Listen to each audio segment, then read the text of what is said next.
नंद लाला बजो मुरली मनोहर नंद लाला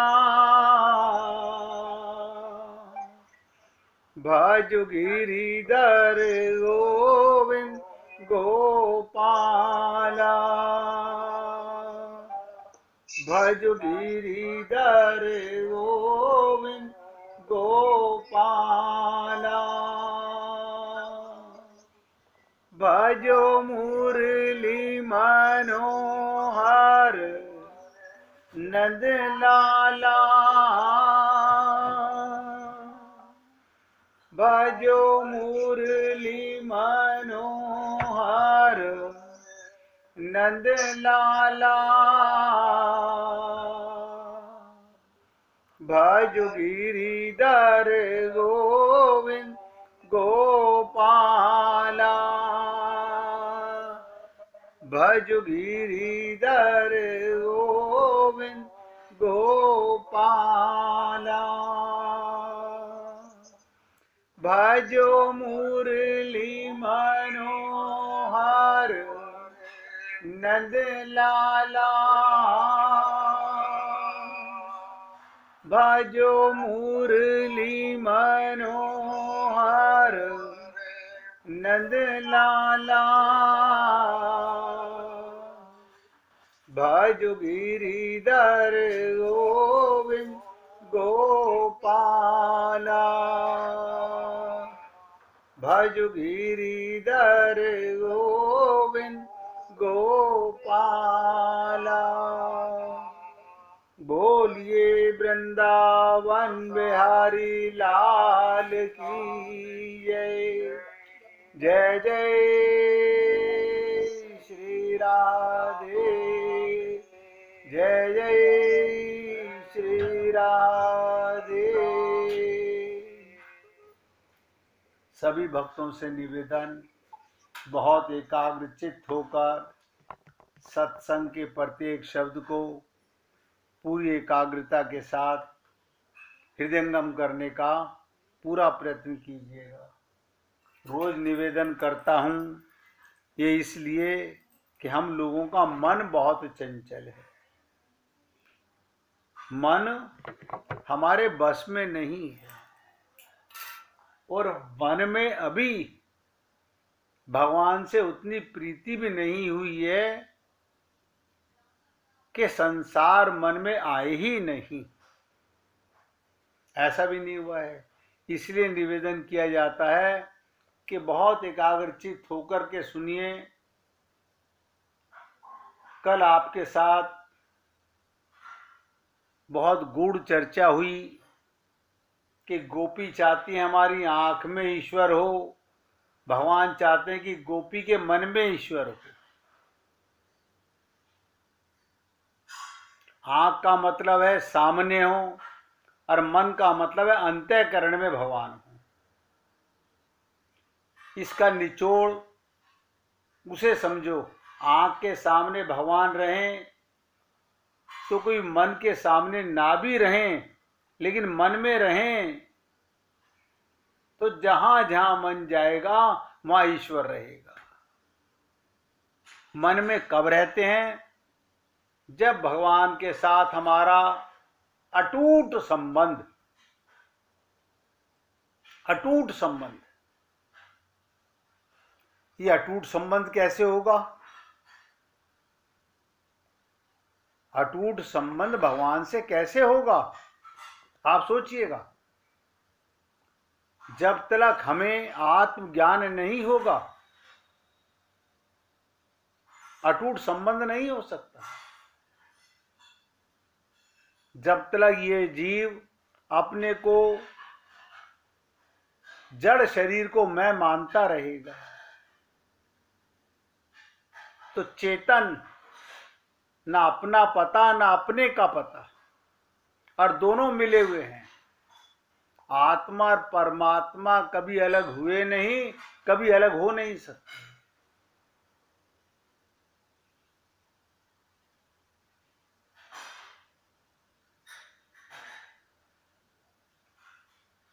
तो जहां जहां मन जाएगा भगवान चाहते हैं वहां वहां मेरा दर्शन होगा।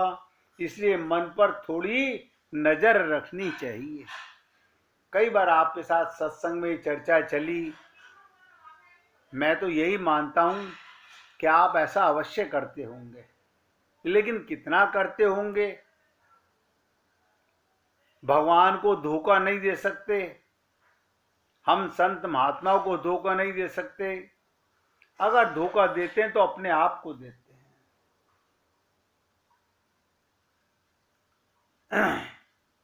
मन में आलस्य, निद्रा, प्रमाद नहीं होना चाहिए। माने लय दशा को प्राप्त हुए बिना सावधान रह के अपने मन को ईश्वर में लगाओ। पहले लगाओ फिर लगने लगेगा। पहले दिन जब लड़की ब्याह होके ससुराल आती है उसका मन नहीं लगता, नहीं लगता। हर रोज थोड़ा थोड़ा थोड़ा थोड़ा, उसके बाद ऐसा मन लगने लगता है। अपने मम्मी पापा को बोलती है आपको पता ना मैं काम में व्यस्त हूं, बाद में बात करूंगी। ससुराल में अपनापन हो जाता है।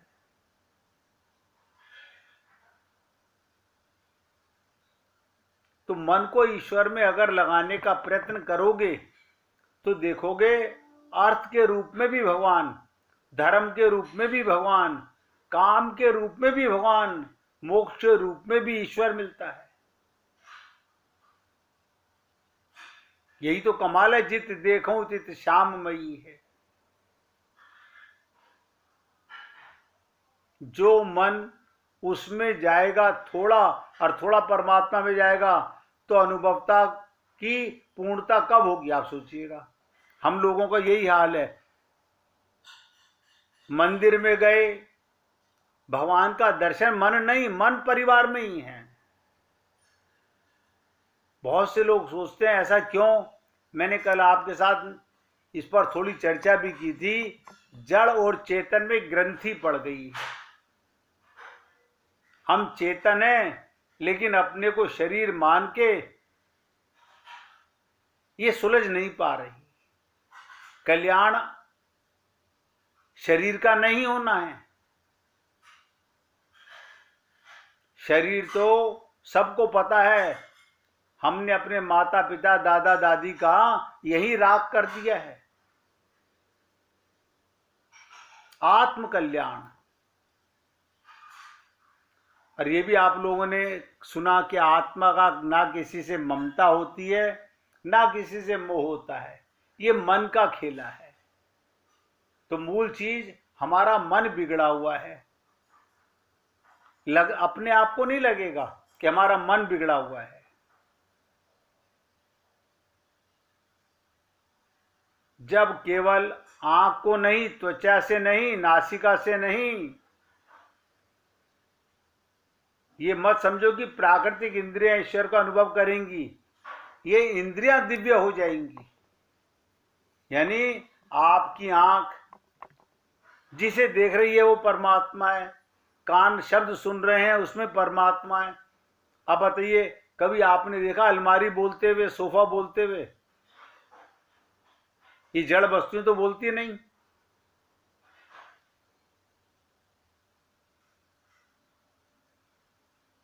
आपकी पांचों इंद्रियां भगवान की अनुभूति करने लगेंगी। तो कल भी मैंने आपसे निवेदन किया था, प्राकृतिक आंख और अप्राकृतिक ईश्वर का दर्शन कैसे कर सकती है? माया की आंख, जड़ आंख, इसमें सामर्थ्य नहीं है।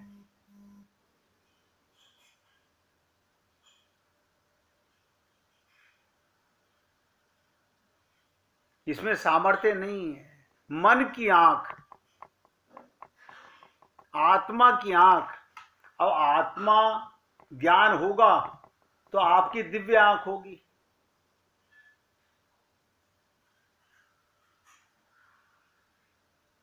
तो कहने का तात्पर्य, जब आपका हृदय इतना व्याकुल होने लगे कि बैठे बैठे जब कल आपसे निवेदन किया गया कि आओ नंदलाल तड़प रहे नैना, आओ गोपाल बरस रहे नैना, ये भाव मन में जाग जाए, जिसे आप लोग गाते भी हो, बैठत उठत घूमत फिरत बस यही नाद लगाए दे। ऐसी चाह पैदा हो जाए कि उसके बिना रहा ना जाए। खाना अच्छा लग रहा है क्योंकि अंदर भगवान बैठा हुआ, किसी से मिलना अच्छा लग रहा है उसमें भगवान का दर्शन हो रहा है, किसी से बात करना अच्छा लग रहा है कि उसके मुख से भगवान ही बोल रहे हैं, भगवान के बिना वो बोल नहीं सकता। अंदर की चाहना, अंदर की मशीन बदल चुकी हो।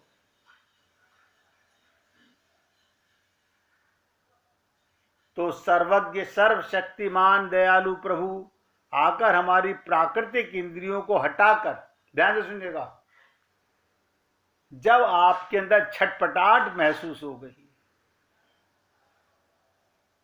मनुष्य शरीर का भाव समझ आ गया, अगर अब नहीं मिले, अब मेरा कल्याण नहीं हुआ तो बहुत देर हो जाएगी। फिर कबहू के करी करुणा नर देही, न जाने कब परमात्मा फिर हम पे कृपा करके हमें मनुष्य शरीर देगा।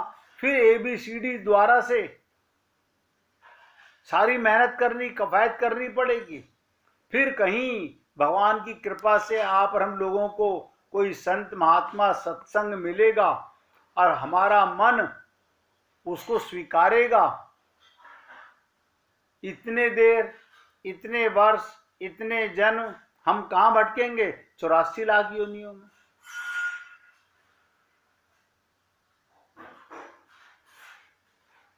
वेदों का तात्पर्य कल मैंने आपसे निवेदन किया था, सर्व इंद्रियों के द्वारा ईश्वर की अनुभूति हो। भक्त कहता है हम सब इंद्रियों के द्वारा ब्रह्म की अनुभूति करेंगे, हम ईश्वर को सूंघ लेंगे। तत्ज्ञानियों का एक विधि मुख से जो प्रत्याहार है वो ऐसा है, जो जो आंख से देखो उसे आत्मा समझो, जो जो कानों से सुनो उसे आत्मा समझो, जो जो त्वचा से छुओ उसे आत्मा समझो, जो नाक से सूंघो उसे आत्मा समझो। जब भगवान ने स्वयं कह दिया कि मैं ही सब कुछ बना हुआ हूं, इसके बाद भी कमाल की चीज है, भगवान स्वयं कह रहे हैं वासुदेव सर्वम, मैं ही पूरी सृष्टि बना हुआ हूं। उसके बाद भी हमारे मन में ये भेद कि ये भगवान नहीं है, ये भगवान है। जड़ चेतन सब भगवान बने हुए हैं। वाल्मीकि जी मरा मरा कह के भगवान को पा गए। सिर्फ गुरु की शरणागति, दृढ़ता, परिपक्वता।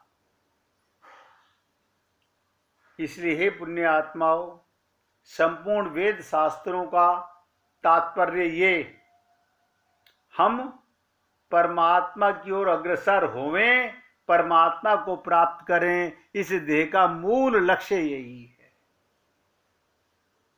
और यही बात सीतारामाचार्य जी छंद में कह रहे हैं, इस देह में हरि मिलत हैं।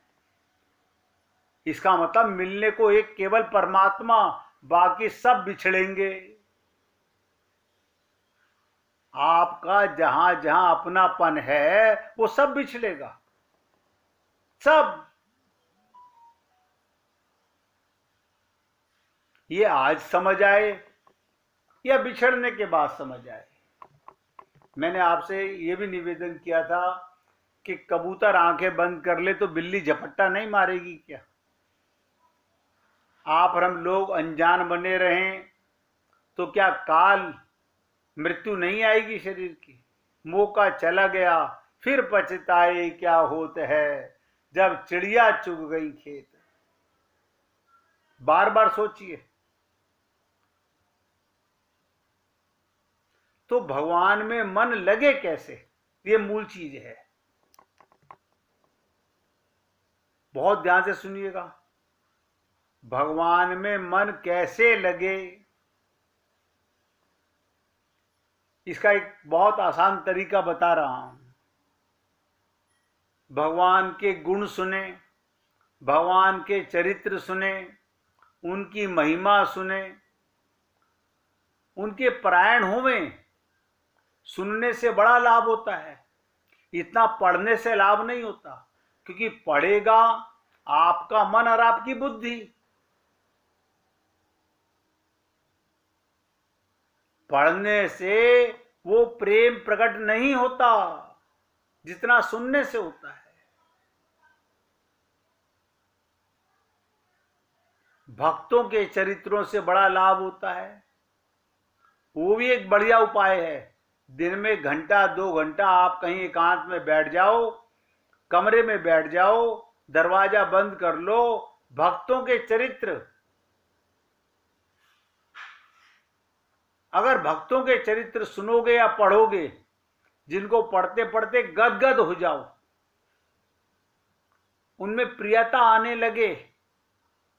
मीरा को पढ़ो, सूरदास को पढ़ो, तुलसीदास को पढ़ो,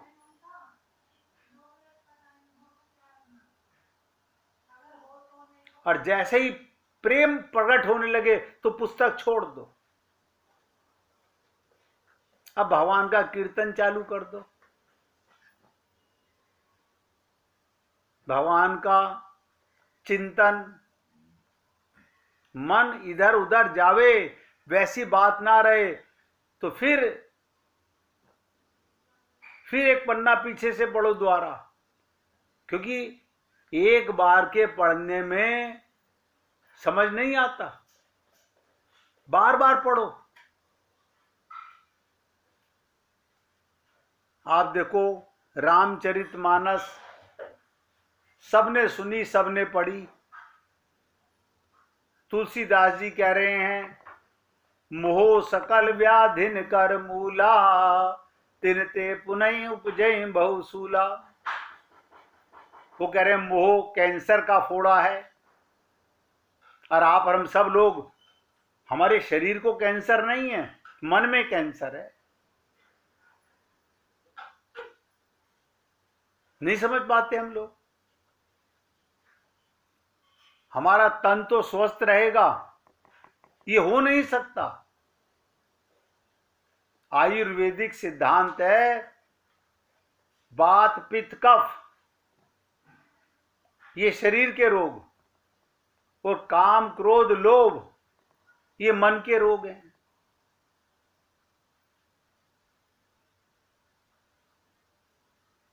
इतनी आसानी से समझ नहीं आती है।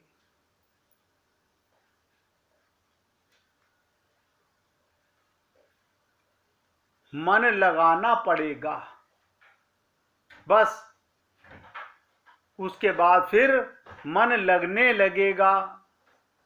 फिर भगवान से बातें करते रहो मन में। हमारा मन नहीं लगता, मैं क्या करूं? अब प्रभु से कहो, आप कब दर्शन दोगे, आपके चरणों में कब प्रेम होगा। बार बार सोचो। ध्यानावस्था में प्रभु से वार्तालाप करो। आपने भगवान को निला दुला के मंदिर में तो बिठा दिया, अब भगवान से बातें करो, लेकिन बात नहीं करते। यानी जिसके लिए मनुष्य शरीर मिला, उसके होकर कुछ भी करो। भगवान यही कह रहे हैं, मेरे होके आप कुछ भी करो, क्योंकि जो करोगे मेरे निमित्त करोगे।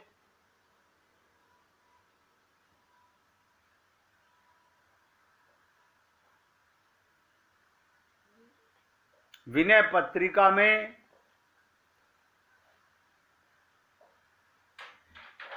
पढ़ने से मन लग जाए तब चिंतन करना, नाम जप करना शुरू कर दो। जब छूट जाए तब फिर पढ़ना शुरू कर दो। ये धीरे धीरे कहते हैं, धीरे धीरे रे मना, धीरे धीरे सब कुछ होए। करके देखो, खाली सुनने से नहीं होगा। इसलिए पुण्य आत्माओं, आप और हम लोगों को बहुत सुंदर मौका मिला हुआ है।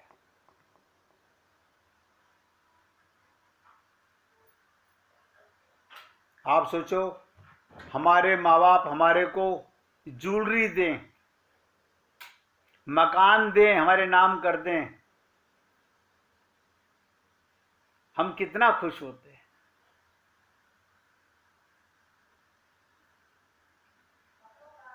तो क्या महात्मा बुद्ध, क्या भक्त प्रहलाद, क्या राजा अम्बरीश मूर्ख थे? हम जब तक शरीर मानेंगे, काया और माया के पीछे भागते रहेंगे।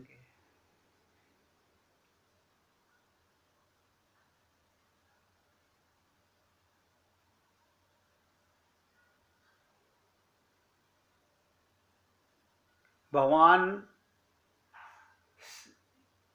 ने जब एक माला हनुमान जी को सबको सब कुछ भेंट किया, तो भगवान ने हनुमान जी को रत्नों की एक माला दी, सीता जी ने, और हनुमान जी ने एक मोती को दांत में चबा के देखा, तोड़ दिया, उसमें भगवान का नाम नहीं था, उसे फेंक दिया। फिर दूसरा मणि तोड़ने लगे, उन्होंने, सबने, बाकियों ने क्या देखा, ये बंदर है ना, इसे केला दो, अमरूद दो, इन रत्नों का क्या करेगा? रत्नों को तो ये दांतों से फोड़कर फेंक रहा है। किसी ने पूछा हनुमान जी से, ये क्यों फोड़ रहे हो, क्या बात है, क्या देखते हो इसमें? पहले दांत में चबाते हो और फिर उसमें देखने लगते हो। हनुमान जी ने कहा, मैं तो ये देखता हूं, इनमें भगवान का नाम है कि नहीं। इनमें नाम नहीं तो मेरा इनसे क्या काम है, इसलिए फेंक देता हूं। उनसे फिर पूछा गया, बिना नाम के क्या तुम कुछ रखते नहीं? बिना नाम के क्या कुछ रखते नहीं? हनुमान जी ने कहा, ना, बिना नाम के कैसे रखूंगा। फिर पूछा गया, तो तुम शरीर को कैसे रखते हो? तब हनुमान जी ने अपने नखों के शरीर की त्वचा को चीर कर दिखाया। संपूर्ण त्वचा में, जग जग रोम रोम में राम राम राम लिखा हुआ था।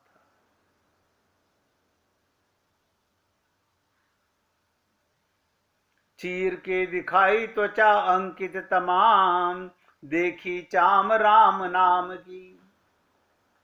आप सोचिएगा, आपका और हमारा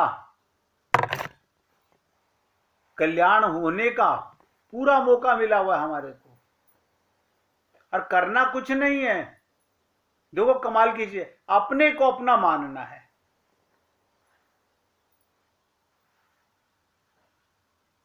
अपने को अपना मानना है। शरीर संसार का, आत्मा परमात्मा की। पहले मैं का ज्ञान हो, मैं कौन हूं, फिर मेरे का ज्ञान हो। बस इतनी सी बात है।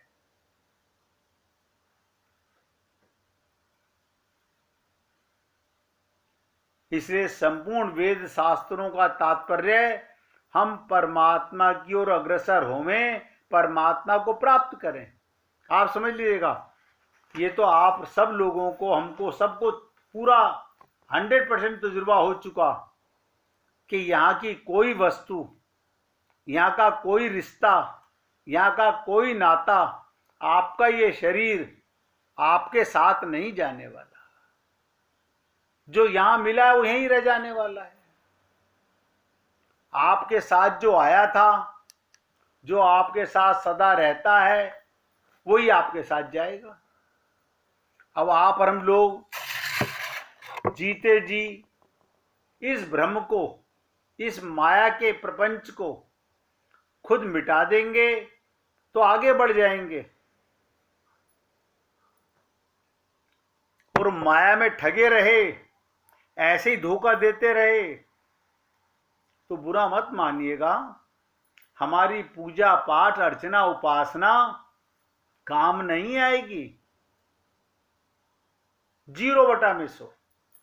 आप कितना भी मंदिरों में दर्शन कर लो, इस संसार के सारे मंदिरों में आप घूमाओ, नतीजा ठन ठन गोपाल है। मन मंदिर में प्रीतम के साथ संबंध बना लो, फिर कहीं ना जाओ। यार की तस्वीर दिल में बसा रखी है, जब भी जी चाहा गर्दन झुकाई और दीदार कर लिया। कहीं भटकने की जरूरत नहीं, आपके हृदय में साक्षात परमात्मा विराजमान है। इसलिए 1 मिनट पहले कीर्तन करेंगे, उसके बाद आगे बढ़ेंगे।